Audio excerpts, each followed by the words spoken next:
Okay, so you know how sometimes like you offer a squirrel a peanut Yeah. and they just like totally snub it? Oh, yeah. Yeah. Almost like they're looking at you and they're like, "What is Right. this?" They're judging our snack choices. Yeah.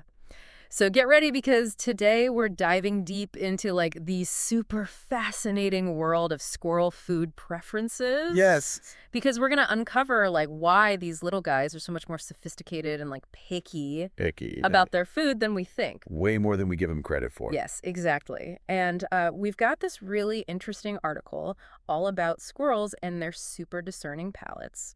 Like, I think what's really interesting about this is, like, it's not just them being picky.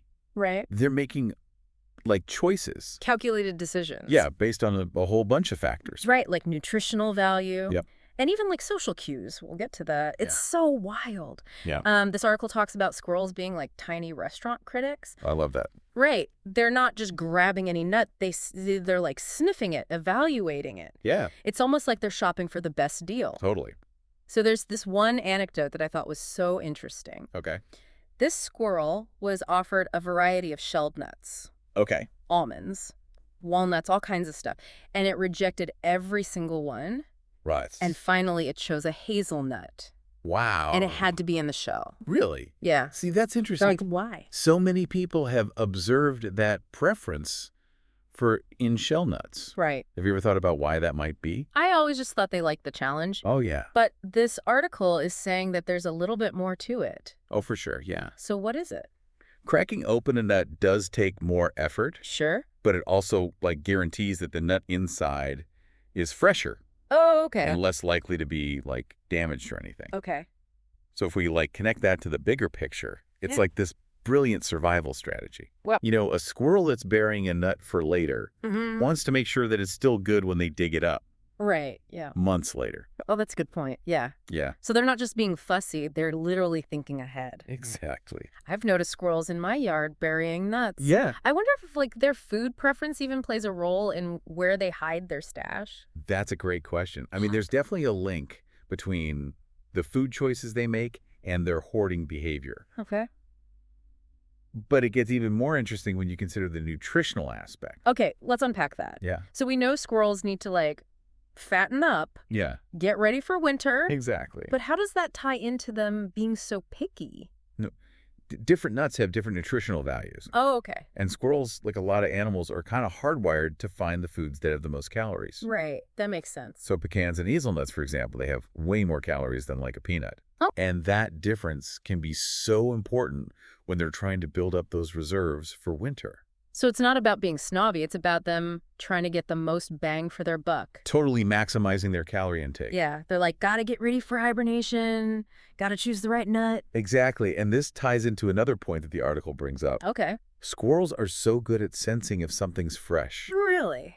Like they use smell and taste to determine if a nut is stale, even if it looks totally fine to us. Wow. That's incredible. Yeah. So they're not just thinking about the calories, they're also thinking about the quality control. Right. It's like they have a built-in freshness detector. Totally. And here I was thinking they were just rejecting my peanuts to be rude. Right. It makes you wonder what other survival strategies are we just not seeing Right. Like hidden in plain sight. with these creatures. Yeah. Yeah. And believe it or not, it gets even more complex when you bring in the social aspect of Huh. squirrel behavior. Okay. They actually learn from each other's food choices. Wait, really? Yeah.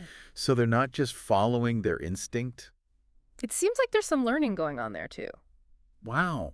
The article gives this great example of a squirrel that took a bite of a nut, dropped it, and then chose something else after watching another squirrel. No way. Yeah. So they're like keeping up with the trends. It almost seems like there's a level of social learning going on there. That's so funny. Yeah. So not only are they like little gourmet connoisseurs, Right. they're also trendsetters. Yeah. It really changes our perspective of them. Totally. You know, we think of them as these solitary creatures, Yeah.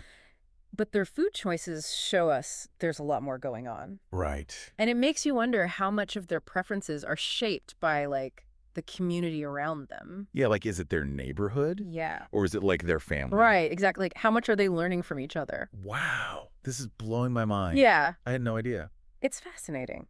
Yeah, it really makes you wonder, like, how much of it is just instinct and how much of it is learned behavior. Right. Is it nature or is it nurture? Yeah. Or maybe a little of both. Right. You know, it's funny. I'm starting to think that those squirrels giving my peanuts the side eye Yeah. were actually doing me a favor. Oh, really? Like maybe they were trying to tell me, hey, step up your snack game. Yeah, like you could do better than this. Exactly. Maybe they were trying to upgrade you. Right. It adds a whole other layer It does. to like interacting with them. And it Yeah. makes you wonder, like, if they're so good at adapting and learning, could we influence their preferences Oh, in interesting. our backyards? Like, could we train them to like certain things? Yeah, like if I consistently put out a certain type of nut, Uh-huh. would that create a generation of like hazelnut-loving squirrels? You know, that's a fascinating thought. Right. It's definitely a possibility. We know they watch each other and what they're eating. Yeah. So if you introduce like a new trend, Right.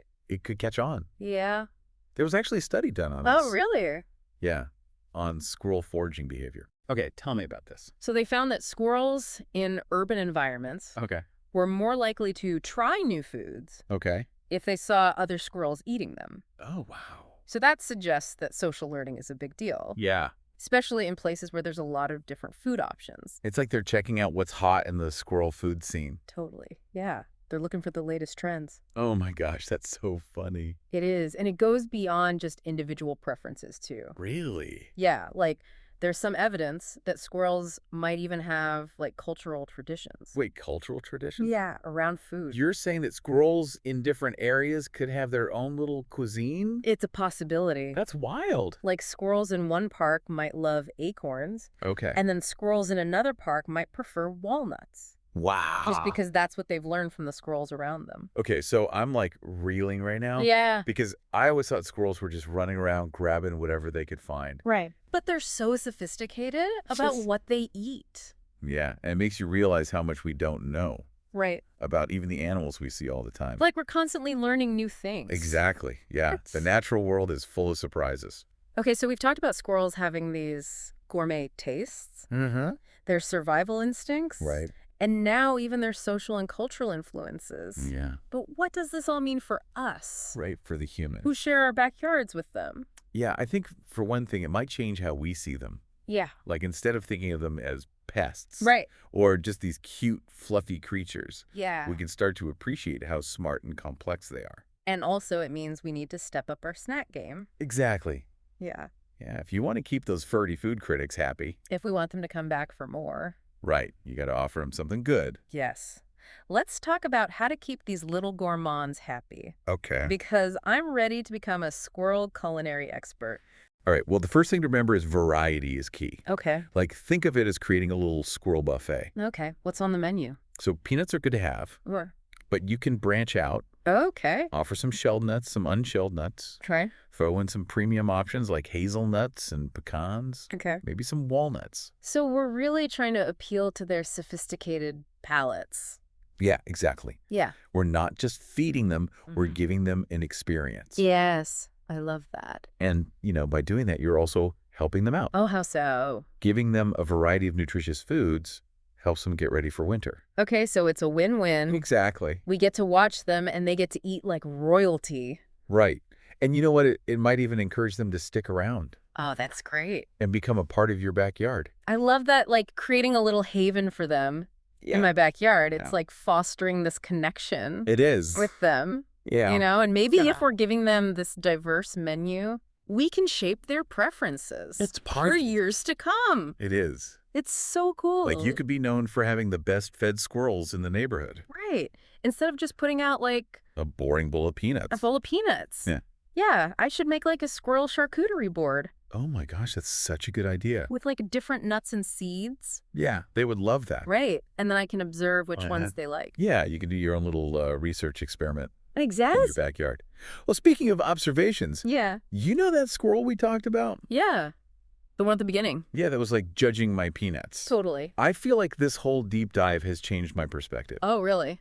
How so? Well, before, I just thought it was being picky, Uh-huh. But now I'm like, oh, maybe it was checking the freshness. Yeah. Or like comparing the calorie content Right. to something else it had hidden. Right. Or maybe it had seen its friend Yeah. eating something better. Exactly. There's so much more to it than we realize. It's crazy, right? Yeah. Like these simple little behaviors actually have all these complex motivations. Exactly. And I think that's a good reminder that there's always more to learn. Yeah, about these animals that are all around us. Yeah. Even the ones that we see all the time. So to wrap things up, Yeah. what's like the biggest takeaway Mm. you want our listener to have from this deep dive? I think the most important thing to remember is that squirrels are so much smarter than we give them credit for. Yeah. Like, their food choices aren't random. Right. There's a reason for everything. Yeah. It's a mix of instinct and learned behavior, Yeah. and even social influences. And by understanding that, we Yeah. can appreciate them more Definitely. and also make a better environment for Yeah. them in our backyard. Exactly. It's all about coexisting. I love that. Yeah. So maybe next time I see a squirrel, Yeah. I'll offer them a pecan or a hazelnut. Oh. Yeah. Instead of a peanut. I love that. And make a new friend. You never know. Right. So the next time you see a squirrel, Yeah. judging your snack offerings, Uh-huh. remember, they're not just these. Cute, fluffy-tailed creatures. Yeah. There's savvy survivors. Yes. And maybe even trendsetters. I love that. Yeah. And that's a wrap on our deep dive Yeah. into the world of squirrel food preferences. And until next time. Keep exploring, keep learning. And keep diving deep. Bye.